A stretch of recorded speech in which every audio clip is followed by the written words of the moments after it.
We're converting these two flats back into one house, and at the minute we're working on our kitchen, living, dining area. When you enter the property through the main entrance, which is on the first floor here, this is the area which I'm talking about. So as you can see, we've knocked down a lot of walls, and we've kind of split the area into 3 sections, even though there are no walls and it's completely open plan. I've already replaced the windows in this space, and the next job is to tackle the ceilings. As you can see, there are a lot of different Artex patterns. There's some remains of some stud walls still hanging off the ceiling and a lot of patchwork. So the first thing that we did was we prepared and we marked each of the ceiling joists on the wall, and then we just shone the laser down, so this was showing us where we could screw into. We also borrowed this plasterboard lifter, which was really a godsend, and we do not know how we would have managed this without it. It's on wheels and really is super easy to use.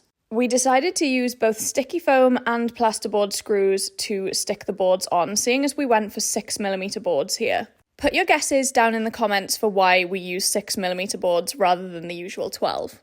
So now the plasterboard is onto the lifter, we're just winding it up and getting it into position. Once we got it somewhere near, we just kind of screw it up a little bit more, and then once it's kind of got some pressure on, we can put the screws in and drill the holes. Here's just an example of how we've marked the joists so Lloyd can screw the screws in. And then we just got on with the rest of them. Same process for each board. We obviously had to cut them and staggered the joints. The whole process took us around 2 days to complete. This task was so tedious, cutting through all of the holes for the downlights and sprinklers. If you see a chair hanging off the plasterboard lifter there, I'm going to explain. So this was one of the more challenging areas, trying to plasterboard above the stairwell, because we obviously couldn't get the plasterboard lifter in there, so we had to use the chair to balance it out. A little bit of a precarious situation here, but don't worry, all was good. Okay, it's on to the final few boards now. So this area here that we're in is going to be the kind of dining area, and we still need to replace the window and door in this area.